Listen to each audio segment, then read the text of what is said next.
Hello and welcome to the Rise Above the Grind podcast. I am your hostess, the consultress, Alyssa Bakar, bringing you amazing conversations from successful visionaries, entrepreneurs, and thought leaders around the globe because we live in the age of disruption where nothing's going back to normal. Everything's up for review, and it's time to renew your mind and think differently about what success means and what the grind means to you.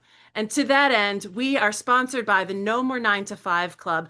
If you are here on our replay live stream broadcast, or you are here in the live studio audience with the No More 9 to 5 Club, you might want a life full of passion, purpose, and freedom.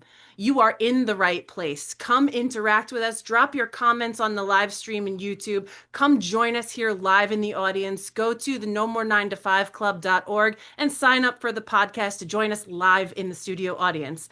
Today, I have the ultimate pleasure and privilege of inviting Morry Zelcovitch, neuroscientist to the stars, here to the stage. He is thinking differently and creating technology that helps everyone to think better, think differently, and live the life of their dreams. Is that true, Morry? The only expert in anyone's life, in my opinion, is the person who's asking that question. So you're the expert in your life, I'm the expert in my life. Everybody here, everybody everywhere is the expert in their own life. So what I did is I alluded to this, I spent 40 years depressed and wanting to be dead. That was the best thing that could have ever happened to me because it led me to an understanding of why, how, what, when, where of everything. And by doing that, I now have an understanding that allows me to help others to help themselves. The thing about I a love tool it. is, sorry, a tool is very valuable if it gets used, but if it just sits there, it does nothing. So my work helps you to help yourself use the tools that you have to live a better life, to live a more fulfilled life. And isn't that what we're all after? Like to live a more fulfilling life. It's that silent suffering that today's day and age kind of no one wants to speak about, but everyone's kind of experiencing it. It's like, I don't know if it's okay to be this off and what's wrong with me, or maybe what's wrong with how I've thought up to this point, which is the reason why I start all of these broadcasts asking the very same question is, how do you define the grind? Because as you said, Morry, everyone's their own expert in their own life. And so the same is true with the words that we use. So, Morry, when I say the word grind, what does that mean to you? Yeah, that's really well put. Words mean different things to different people, colors, events, everybody sees everything differently. When I hear the word grind, it sounds like it's rough, like there's friction, like it's not a smooth ride. I think that's a matter of how I choose to look at something. I don't see anything as a grind. If it's a lesson, if it's a learning experience, then it's got value. Yeah. If you take it as something, or if I can only speak for myself. So if I take it as something that's a grind, then I am setting myself up to feel like it's a grind. Yeah, and so I love what you're saying here about it's rough. It's got some friction to it. And I've heard, pressure makes diamonds. And so like an experience that is challenging or something that might be a rough go for people, it that is not necessarily the obstacle. It might be the opportunity. If you can just think about it as such. Like I wonder what the opportunity that this is.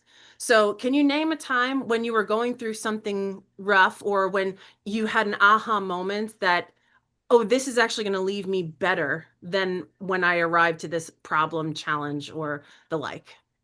Well, my whole life was a problem challenge. There wasn't one thing that I could identify. I mean, when you have 40 years of deep, dark depression, I literally feel like I'm 1,000 years old because that's how slow time was passing for You me. don't look a day over a million. Oh, thank you. I appreciate that. Although I did say 1,000, so I you actually know, I put a know. lot of years on me there. Speak up, Missy. Do I have to start talking? I don't have dentures. These are all my teeth, by the way. Oh, that's great But for a million. Oh my goodness. yeah, I'm doing Sorry. okay. And that was long before they had toothbrushes. I used porcupine actually. Just hold it there and it would squirm and it would clean my teeth. But basically, what it Yeah. really comes down to is it comes down to attitude. It comes down to I tried to end my life 6 times. I couldn't. When I realized that I couldn't find a way to die, I had to find a way to live, and that would have been the turning point. Yeah, right on. And so when you found a way to live, like when you realized like I'm hitting all these dead ends here, trying to, become something different in my existence. I no longer want to be on this plane. What kind of wisdom have you harvested from there? That's a good question. I think wisdom is something other people should comment on about someone else. I think if I think I'm wise, then I stop thinking. That's part of my problem. That's why I don't believe in truth and I don't believe in fact. When I did, I stopped thinking because why should I think about something that's true or a fact? There's no point in thinking about it. The problem was I was wrong in everything. So when I adopted the attitude that you're always right and I'm never wrong, when I adopted the attitude that there's no such thing as truth or fact, only current understanding, that left my mind open to reflexively take in everything and anything around me. If I look at someone, if they look at me, there's a message there. If I talk to someone, if someone says hello and smiles or hello and they give me a dirty look, there's a lesson there. There's always something there. I don't believe in anything, so I don't believe in what I'm saying now either. It's just a current understanding. And 10 minutes from now, it could change. And for me, quantum physics says in a very succinct way, nothing exists until it's observed. If I choose to not define everything I observe, then that makes possibility king. And I love possibility because for 40 years, I knew what was coming and it was always bad. Now I don't know what's coming and it could be good. So the what I'm hearing from you is the having the current understanding of the way things work, the people we have access to, the types of value we're creating in the world, being willing for that to be something malleable, I think is really an important fact I want to tease out right here. That is up for review, and it actually upends the industrial age thinking of it is what it is. It is what it has always been. There is a way to do stuff, and it always has to end in disaster. Or no matter what I do, everything always falls apart. All of these long-standing limiting beliefs that people hold, if you can switch your point of view to a level of current understanding and being open to things that you thought were true being challenged, I believe that that is the start point of the ever learning mindset. Like in the No More 9 to 5 Club, leaders are learners. And so always being willing to learn that which is next and useful for you rather than I already know what I know. So, and I'm using this kind of play on words specifically because I got a very intuitive download from God, as it were, that says the more questions there are, the better it is and the better it can become. So what we're chasing then is not answers. We're not chasing what is. We're chasing curiosity. And we're chasing what is next. We're chasing evolution in a way that helps us to stay open. And I love that you have kind of codified that in your science to help people to stay open to current understanding, to not be attached. What I used to understand is true. And then if that's not true, I'm somehow bad or different. But to say, I used to understand this, and now I have a new awareness, so I'm not trapped by the old identity. What do you think about that? I would use different words, but I can't argue with the word you said. It's all attitude. It's all how I choose to see something. I use as an example three people in a Cessna airplane getting ready to jump out for a skydiving event. The first person is excited and can't wait to get to altitude to jump. I just can't wait. I can't wait. I can't wait. The second person just got a text from the office that there's a big meeting that they need to get back for. Now they don't want to jump anymore. They're just eager to get back down on the ground and get back to the office and take care of it. And the third person took off the parachute minutes ago and said, I am not jumping under any conditions. I'm going to ride down with the plane. The same event, the same stimulation, three completely different results. That's because of experience. It's because of people, the way they choose to interpret something. And that's because of different family, different religion, different friends, different lunch. All these things are different. So, in my view, we all exist in our own universe, even though we kind of feel like we're all in the same universe. I believe we're not. I believe we all exist in different universes. But these universes occasionally, like we are right now, rub against each other. And then Hmm. when this time is up and we all go our separate ways, the universes detach and we go and connect with other universes. And And that what just helps me to be happy. You know, you're always right. I'm never wrong. It's a nice way to be. I mean, it's wonderful to have the intersection of different perspectives. Like that is what this conversation is meant to fuel for everyone. Like I have my set of circumstances and ways of thinking, and you have yours. When they meet, sometimes they cause friction, like the millstone, literally the grind, right?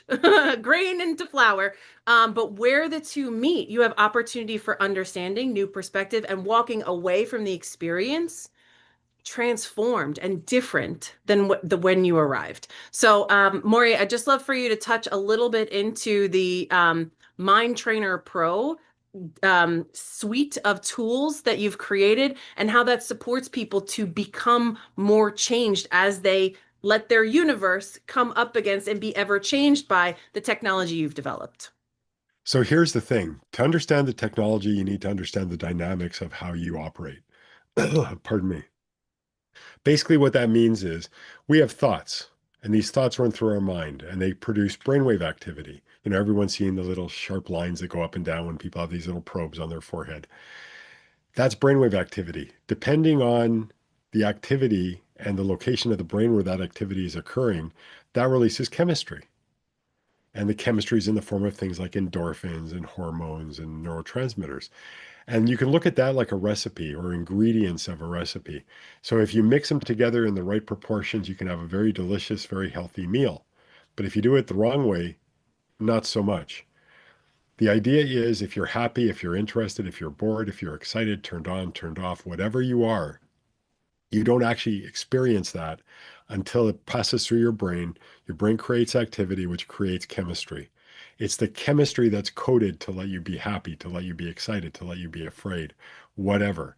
Now that we know that it's a chemistry that creates how we feel in our experience, we can influence that chemistry using pulsed beats and imagery. And by using that, we encourage the neurons, your brain cells, to start pulsing in a monkey see, monkey do kind of way. Meaning, I can take your brain and I can make it behave slightly differently. So that changes the chemistry. And that changing chemistry changes how you perceive things. You literally put on a pair of headphones, you lie down or sit back with head support, you close your eyes, and that's it. You hit play. If you fall asleep, you fall asleep. It doesn't matter. There's nothing to read, there's nothing to study, there's nothing to practice. Everything happens automatically. And if you don't believe in entrainment, if you don't believe that it can happen, think of the last time you heard music you enjoy. Someone hears I believe, a saxophone player. Think about it. You're bopping your head, you're tapping your toes to the music. You're not thinking of doing that, you're just doing that. That is a form of entrainment. We localize that to the neurons because that's the central processing unit of your life. As long as we can make that muscle between your ears, your brain stronger and more efficient, then just like any other kind of exercise, anything those muscles can do then becomes stronger and more efficient as well, meaning your life gets better, you react better, everything gets better. Um, Brilliant. And so I've experienced this with binaural beats. I've experienced this with paraliminals. And from what I understand, and I'm going to call Jason up here in 2 seconds because I know he's got experience with this product and I want to hear from someone who kind of has used the tool to kind of tell us, how that's changing his environment. And I love that it's just listen and enjoy because often when we get an idea, it takes over in the back of our minds. Anybody had a thought and then years later you're living that thought and it's like, oh, how did that happen? I put pictures on a vision board and all of a sudden I bought a house and oh my God, it's the exact house in the brochure, right? So crazier things have happened. But so Jason, tell me about your experience with this mind-blowing technology to help support your success and to just live and enjoy rather than struggle and work and grind to make it happen. Sure. And thank you all for doing this show. It's been amazing listening to you two interact. So for me, partnering with Morry was literally a no-brainer, right? I like to hang around smart people. I've always learned how to use my brain. When I was a kid, before I left elementary school, I started getting into the game of chess. And being able to think clearly and feel good has been strong goal in my life for a long time. And I realized when I built the first version of the No More 9 to 5 Club and we focused on financial literacy, we had a whole lot of what I like to call shiny object syndrome seekers, the type of people that say, I just want to be retired. I just want to make a bunch of money. I don't care how I get there. I don't care what I do after. This is my solution. And if you told them to go to the store and take three lefts, it would take two rights and not get there. And I wanted to surround myself with smart people. And I wanted to be able to give the people who were trying to use their brain more effectively a better solution. So when we launched Mind Trainer Pro, I looked at it like a neural gym. Like you said, Alyssa, it's like going to the gym, right? And Morry was saying this. When you use your muscles, they get better. And when I was in the military, I was really good at push-ups and sit-ups. I got so good that I became the training petty officer. I got to yell at people that were better, higher ranked than me because I was more athletic than them. And the brain is just like that, right? The more we use it, the easier it gets. So, I'm trying to raise the vibration of the world, trying to help more people get to the top of Maslow's hierarchy of needs to philanthropy to the best version of themselves. And this tool makes it a whole lot easier. Ooh, I love it. And I know you guys are cooking up some great things with strategic partnerships, specifically with corporate wellness initiatives and helping whole staff groups to be able to be more of who they're meant to be and be more productive. So I can't wait to see the future of this technology. But for right now, I would love to bring up next Tia Christie, because I know that Tia, some of the work that you're up to in the world is helping people see themselves in relation to themselves, their work, and other people in a way that's aligned with who they are and who they're becoming. What is some of the awareness that's popping through to you right now in this conversation? I'd love to hear your perspective. Well, I mean, it's just outstanding what he's doing because, when we think about even just in communication is what I deal with, right? There's so many facets to communication. And one of the main keys to communication is listening. Most people don't listen anymore. They might listen to respond, or they're thinking, okay, well, how can I change the subject, or how can I get in like my own thing? And all of a sudden, when we sit there and we make it about the other person, that's when we're really listening. When we're able to sit there and say, I care about this. And that is kind of what he's doing with the brain. He's sitting there and he's saying, it's time to listen. It's time to listen and let the brain kind of tell us what needs to happen now. And I'm so moved by it. I can't wait to try this. Like you, I've done the beats, I've done, the frequencies and the energies and, all of that stuff. And it really absolutely works. As you remember, I did a TEDx where I talked about stress, and like it's so important to make sure that we are, really taking care of ourselves and listening and really finding that right energy, because this is what we're projecting to the world. Are we stressing out and stressing other people along with us? Are we holding this in? And these kinds of vibrations, it really can make a world impact. So I'm super excited. I Yeah. mean, and coming from the Queen of Connection here, I mean, like that says a lot. Um, Yeah. I feel that as you were talking about the relaxing and just enjoying, how many of us feel like we have to work at our relationships, but then when we just breathe a little bit and stop trying so hard, it tends to just develop and happen naturally. Now Morry's developing a tool for our logic left side linearness to kind of take a little bit of a back seat, because they say the distance from the head to the heart is the longest distance in the universe. So having yourself aligned with who you are intellectually and who you are spiritually and who you are emotionally. I think it, like Tia, your work helps people to kind of stay in alignment in these three ways. And Morry, this tool is a technology that helps to shift the thing that sometimes pops us way out of who we're supposed to be. Our thinker brings us places we're not meant to be. So thank you so much for your perspective, Tia. I love adding this voice to the conversation. Morry, do you have anything to add? I hear a lot of like-minded people using different words. And interestingly enough, the different words are helping me to get a better understanding myself. Again, another example of not knowing everything and knowing I don't know anything and being happy that I don't know anything because that allows me to learn all the time. So everybody just keep saying what your heart and your head tells you to say because I need to hear it. So thank you. Yeah, we brought this panel together specifically to inform and infuse you, Morry, with love and perspective from all walks of success, but also from all walks of heart. Everybody who comes to this show is personally invited by either Jason, myself, or both of us. So I'd like to invite Stacy Lauren up here. Miss Do the Thing, not just think it, not just ohm until it happens, but creating. You've created a process and a system to help people really connect these different, seemingly far-flung components to be able to bring organizations together, ideas, concepts, and implementations. What are you hearing here in this conversation? I'd love to hear your perspective.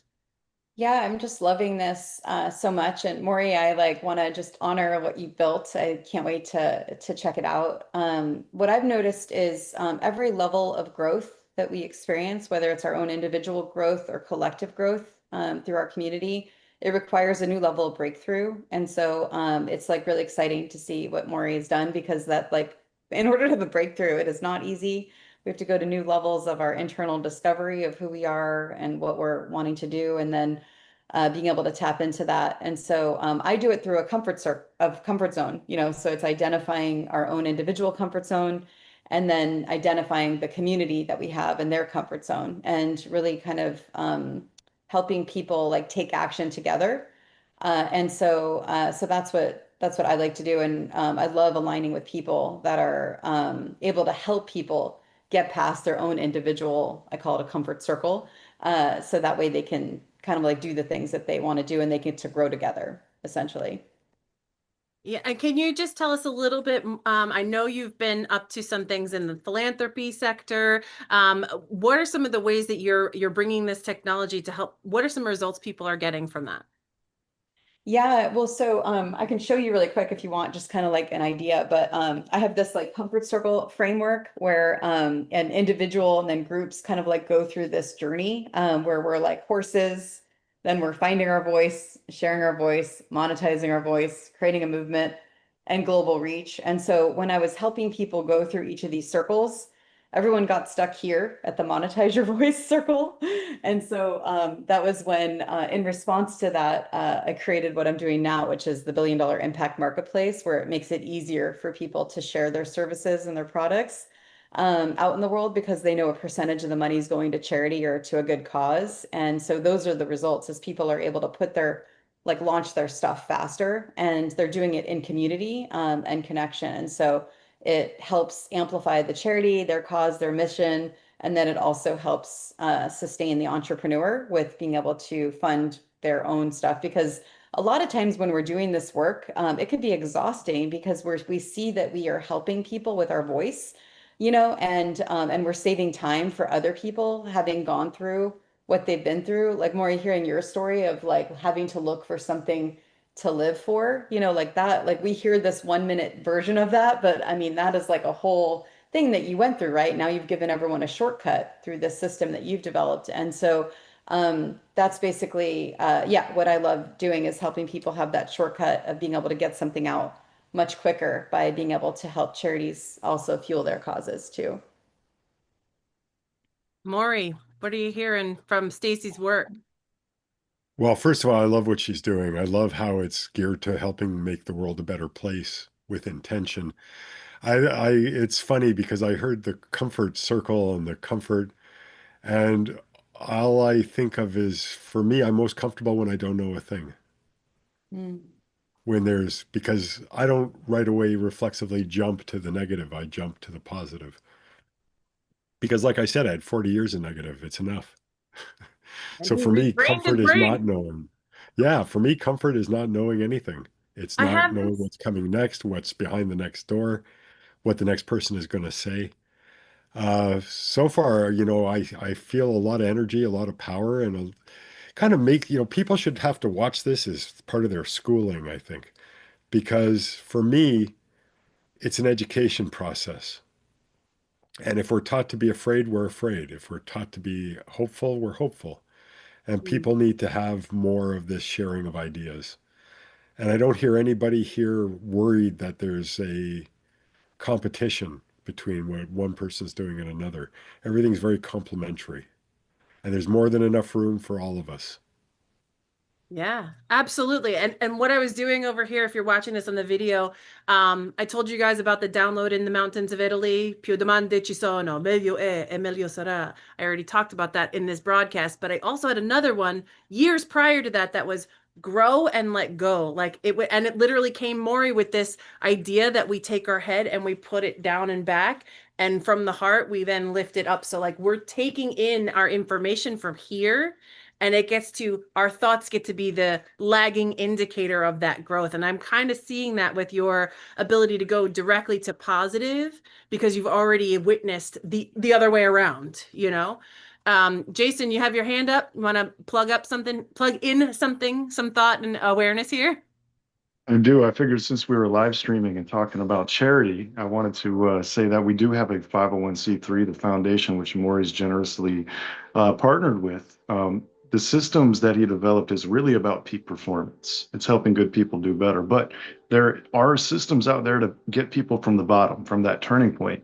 And there's a specific system that helps with PTSD called Common Clarity that we give away for free to veterans, first responders, and medical professionals that may be struggling, not even with just PTSD, but any kind of thoughts that aren't sitting right with them. We advise them, if you're watching this, come reach out to the No More 9 to 5 Foundation.org and let's get you set up. Oh, I love that. See, in this room, there's so much synergy already. I'm like, I will send an email that brings everybody here together because you've all been invited here on purpose. But there's so much synergy happening in this room because when thought leaders come together, we get to create something new and some more opportunities that provide that second and third ripple out that benefit the world. So the world can be more harmonious. The world can be more on point. You know who I'm coming to next. He just heard his cue.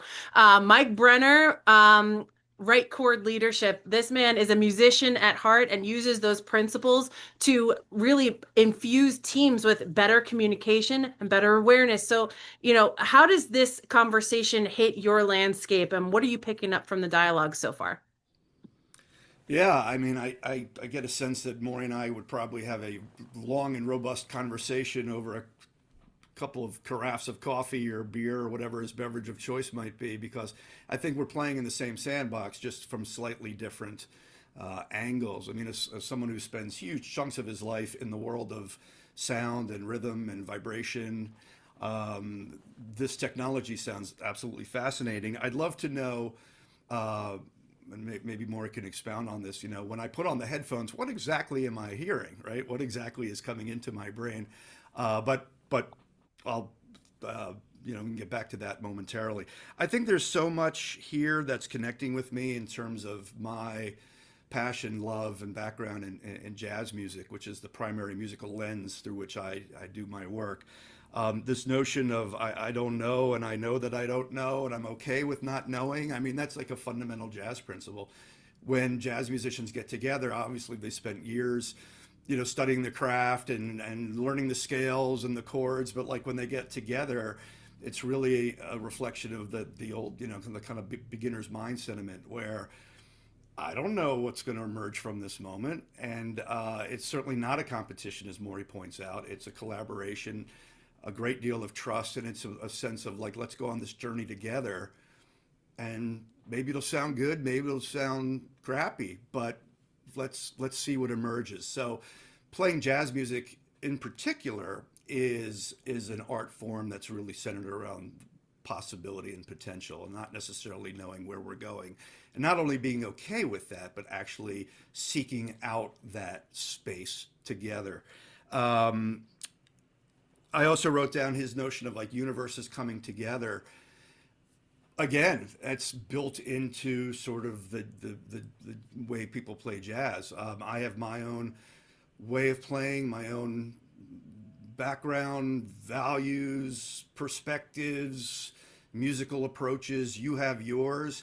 and we come together to create something that will literally never be created quite the same way again.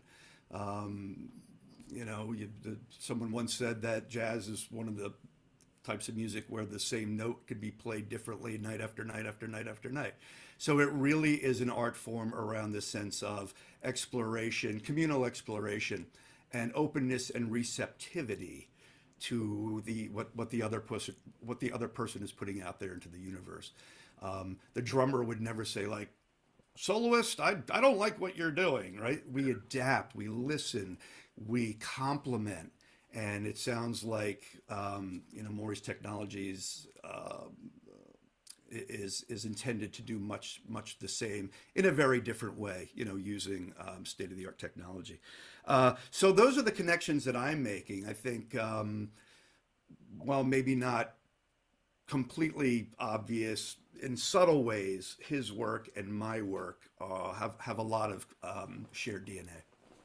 Yeah, absolutely. And the question that I want to circle back to is like, inquiring minds want to know, Morry, like what Mike said right up at the top, like when you put those earbuds in, what do you hear?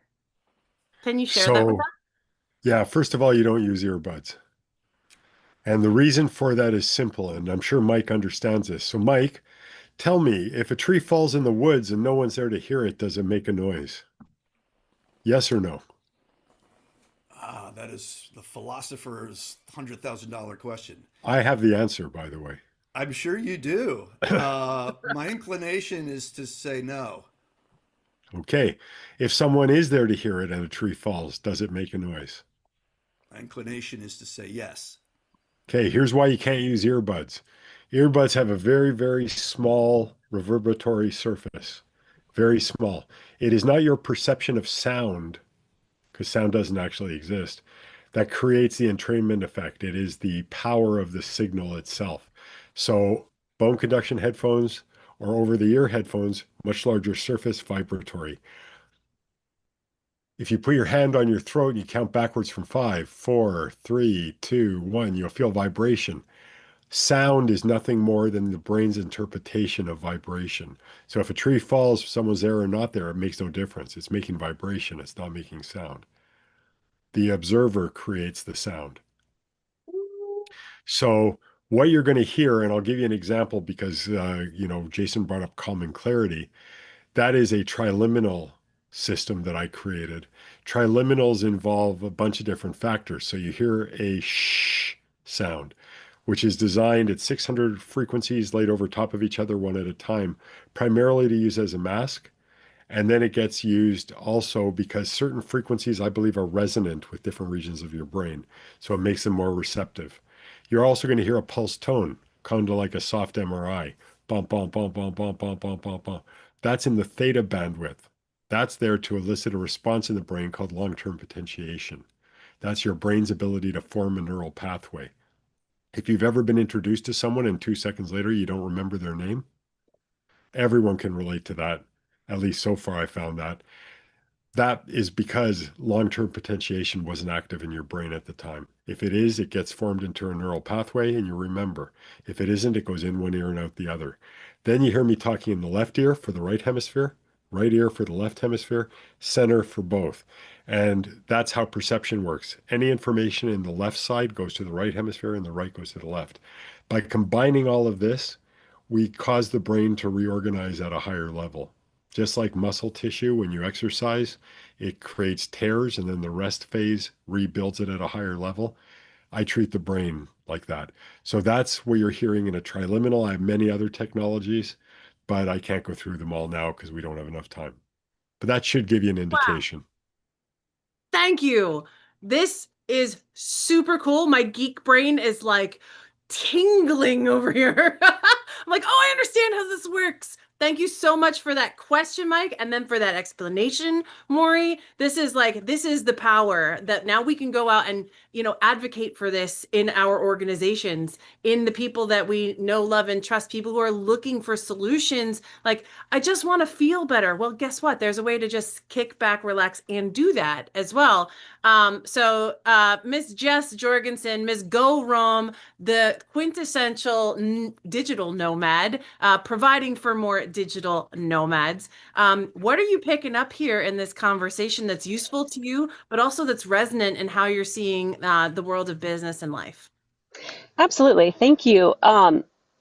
So I think one of the things I love the most about my travels is the things that I learned from other people. Much like this environment on the road, we meet other folks, and being introduced to sound baths, which similarly work on the vibration of the sound that I create, my interpretation of the vibration. But the thing that really strikes me as you were explaining, Morry, the beats and the process and the vibration surface is really how some of those sounds, some of those vibrations that turn into sounds can affect you in such a very specific part of your body. It's the wildest thing I've ever experienced. I had no idea.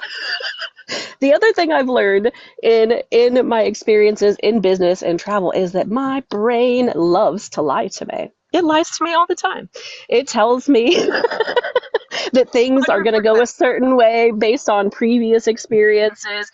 It lies about so many things because it wants to be right and for it to be, a minimal amount of effort because it has not been exercised appropriately. So I'm very excited about what Mind Trainer Pro has to offer because I do find intense value in exercising my brain. It's one of the coolest things I never knew I could do or should do. And I think too, like approaching it from a very intentional perspective is something I'm wildly obsessed with right now in creating this life because like all of the grind, if we talk back about that kind of friction, right?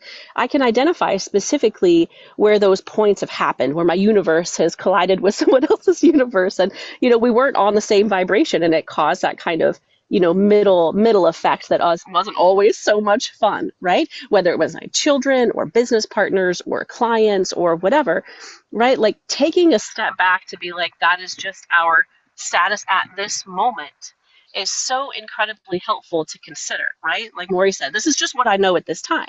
So change my mind, right? Help me understand your perspective. And because the words we use and often the words I use that are very, very nerdy and full of IT acronyms, they elicit sometimes a almost involuntary response from folks who aren't exercising their brains in a way that allows them to see so many different possibilities when just a single word is used. So it's usually cloud, by the way, in case you're wondering. But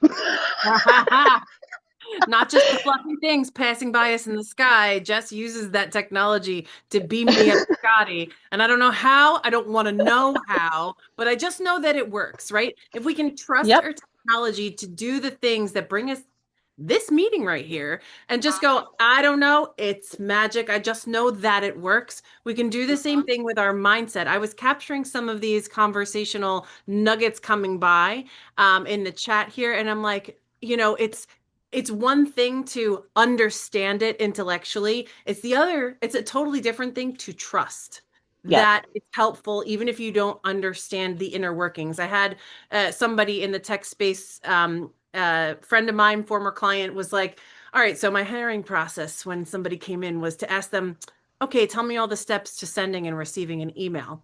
And my stupidity in the space was like, you hit send and it receives to their inbox. He's like, you are not hired, because there's like 11 billion steps in between about SMTPs and servers and protocols. And I was like, I'm so fired, but thank goodness I'm fired for what I am not good at. So like, if you're listening here to this broadcast about what's useful and how to help give yourself the foundation to succeed. You're right, Jess. There are so many words that we use that mean something different depending on whose ears they're going into. The vibration of the word might be the same, but the meaning of the word is different. And that's one of the things this conversation aims to address, if I could just get real serious here for a minute, is the meaning of words in our day and age right now, in this age of disruption, is changing. Sometimes we're using a word that we've used for 40 years and all of a sudden it means something else now. So doing the deeper work to understand connecting with other people, connecting with yourself, it is important to have meeting of the mind. I'm actually reading a book right now called Crucial Conversations. And it's kind of how this room is designed to add to a shared pool of meaning so that we Mhm. can all take out of it something useful for ourselves when we're leaving ever transformed, because this conversation is meant to inform and also reform us. So, Yeah. Morry, thank you for giving us the space to have this conversation. And your technology and your tools are helping people to shift their minds in different spaces as well as to become more. And Yeah. that's what I'm obsessed with. I'm like, Yeah. how can we all become more? Because we're not machines. We're not going back to thinking we Yeah. are cogs in a wheel, ladies and gents, right? Yeah. Absolutely. Um, The other thing, too, real quickly, I'd like to say is that, not just from a business perspective, but also the other humans observing our universe see how we act and how we respond to things, including our children. So while we are having a very business heavy conversation or, intentional life living conversation, the effect that our children see on us improving ourselves, right? There's a lot of movement around actual movement, right? Like showing our kids it's important to be physical, to have some endurance, and to be a part of nature, which I love, and my kids have always been exposed to that. But it wasn't until they were around in middle school that I started showing them about like personal development, like working on myself. And my daughter just called me the other day thanking me so much for the opportunity to watch me improve myself. So as much as they need, reinforcement about how we train our bodies and we keep our physical body in its best shape, they also need to see, because they aren't going to get taught it in school, that we need to work on our brains too. So thank you so much for that, Morry. yeah. Morry, what are you picking up from this conversation? It's more of the same. It's people who have their own views, their own ways. The meaning of words is interesting because I think the only way that anyone will get even a clue as to what I intend is if I look at the camera and you look at my eyes when I speak. There's an old line that says, eyes are the windows to the soul. I think they're the windows to meaning as Mm. well. And people who don't look at the eyes aren't getting the full message. You had different parents, different religious upbringing, different friends, different clothes, different cars, different homes, different languages, different this, different that, different lunch. All of these differences make it next to impossible to be able to say, in my view, that I understand what you're saying. And people say that a lot. Oh, I understand. I get you. I understand you. I agree with you. What you're really doing is you're agreeing with what you interpret me saying, not necessarily what I'm saying. I've Right. had arguments with people before about the existence of God. They believe in God, I don't believe in God. And we're like going back and forth like a couple of rabid beasts. And then after 3 hours, we're exhausted in our corners and we realize we've actually been talking about exactly the same thing, just giving it a different name. Right. So, you know, the bottom line here is don't be so concerned about being right. Be more concerned about being happy because happy tells you you're right. It's not important to convince others of what you think or what you believe. In my view, what I talk about is intended not to convince anyone to start thinking the way I do or to go, hey, he's got a unique way of doing that. No, it's simply, I just want to inspire thought. I want you to use your brain to figure things out for yourself and to consistently use your brain. And if you use your brain and you use your mind on a regular basis, like anything else, it'll get stronger, more effective, and more efficient. And you'll give more to the universe and more to the people around you and more to yourself.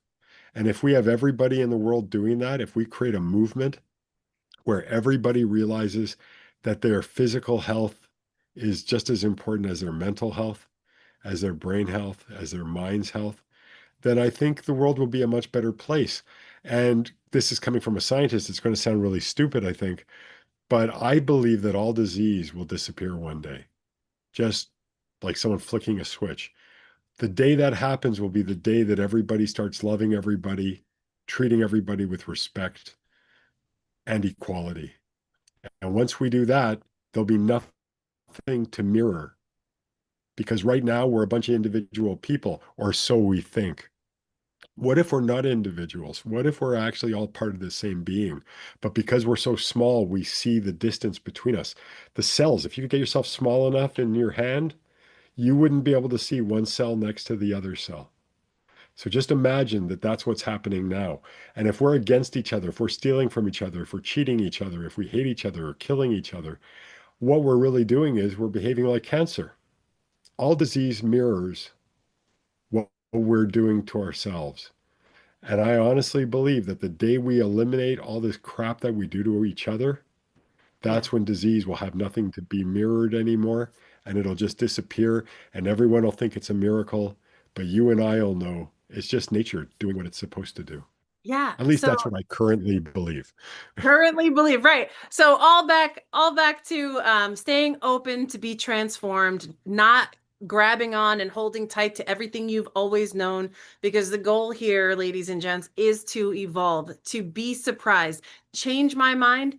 It's a beautiful statement. If we can hold it in our hearts that we want our minds changed, that's where value comes from. That's where business value comes from. Nobody gets in business to do the same old, and just continue to perpetuate the same existence. We see problems, we want to solve them, and we create something new. So if you're in the helper chain, I want to high five you. Don't forget, if you're watching this on the broadcast, you can be here live in the room. I'm about to call up one of our audience members. She's a frequent flyer here on the Rise Above the Grind show, frequent panelist. Jen Carpenter always has the most precise, I will call it bow wrappings for the conversation. So I'm so happy to bring you up here. I saw a couple really cool things in the chat I just want to highlight. Rest is best, and being in the now, the place, just be 30 minutes a day, is beautiful and amazing. And Jen, I know you, we've had conversations in the past that when you're trying and pushing and doing, sometimes you're not even thinking about what you're not thinking about, and that's what's actually doing the work in the background. So Jen, Secure and Savvy Solutions, she is a sassy lady giving poignant I would say poignant viewpoint, not only in your work, but right here on this show. What are you picking up from this conversation? If you can give us a quick synopsis of all that you've heard here today. Thank you for allowing me the privilege to close out. I want to just say, with what Morry said earlier, to reiterate this, comfort is the power of knowing nothing. And I kind of added to it, which creates curiosity and possibilities. So I kind of combined some of my own thoughts and teachings with the wisdom that you shared there. Recently, too, this is a connection of Alyssa's, this wonderful woman. She calls herself Happiest Gloria. She spoke with me the other day, and she basically said, when she was 17, she decided she wanted to stop the pain of living dead. And this just really tied into how Morry described his first 40 years of experience. And she chose instead to choose to die alive instead. And that was really powerful to me. So it's not my own wisdom. I just wanted to share that from a recent conversation. Last thing would be, this concept recently, I've done a lot of listening to Neville Goddard, which led me to someone named David Bayer. But Neville Goddard brought up this concept of having intentional amnesia, like waking up every day like you don't know anything about happened from your past or anything. Look at this glass. It's so beautiful. I've never seen it before. But I just wanted to tie that into the curiosity and the mindset here that everybody's talking about, and how much power there is in that, to approach life with that kind of curiosity of waking up to a new day every day, regardless of your past or current circumstances. So thank you. Beautiful. I thank you, Jen. And this is what's possible here, ladies and gents. When you come into these formative spaces, we are generating energy for one another to walk away with. I want to high five all my panelists for being here and being amazing, coming up here and speaking from the heart. What is occurring for you? Because we can only address that which we are experiencing today. As Morry puts it, my current level of understanding is, And to put expectations on ourselves of bringing the past forward with us or projecting what we knew into the future is just a recipe for shoulding on yourself. So let's break those chains, rise above that grind, and become who we're meant to become by using the technology you've been introduced to here today, by leveraging some of the amazing practitioners you've heard here on this channel. If you aren't here live, please check the show notes. We're going to have some links and some bios and places you can go to find all these fantastic speakers so you can connect with their work. Morry, thanks a million for sharing your expertise with us here and also in the No More 9 to 5 Club. Jason, I'm going to ask you to please close us out in our final 2 minutes. What are you taking away from this conversation and where are we going next? So much value. Well, I can tell that we've curated an amazing room just from sitting here, listening, soaking it all in, all the different effective communication and ideas and universes that we have going on. I realized that we mentioned what we give out to veterans and first responders, and I didn't talk about everybody else, civilians. So I figured it's a good point to end the meeting that if you actually want to try Morry's work, there's free digital coffee. Like there's no calories. There's no caffeine, there's no sugar, there's no fat. It is just unlimited streaming of free digital coffee that doesn't have to make you pee. So go listen to that if you're still midday, if it's nighttime already, wait till tomorrow. But you can just go to the Apple or the Android store and download Mind Trainer Pro and stream it for free, as well as a happiness visual entrainment. Because who doesn't want energy and to be happy? So that's our gift to the world, or shall I say Morry's gift, one of his many. Thank you, everybody. Let's keep winning. We're on tonight at 7:30 p.m. for our professional membership meeting, and we'll be back live next week. So tune in again. Thank you all. That's right. Thanks a million, everybody. You are here transformed and you are officially leaving better than you arrived to this conversation. We will see you next time, friends. We broadcast every single Thursday at 12:30 p.m. Eastern Time. If you want an invite to the room, go to the No More 9 to 5 Club website and register for Rise Above the Grind. If you are in our audience, we will haul you up if you are taking some great insights away from this conversation. See you next time, friends. Same bat time, same bat channel.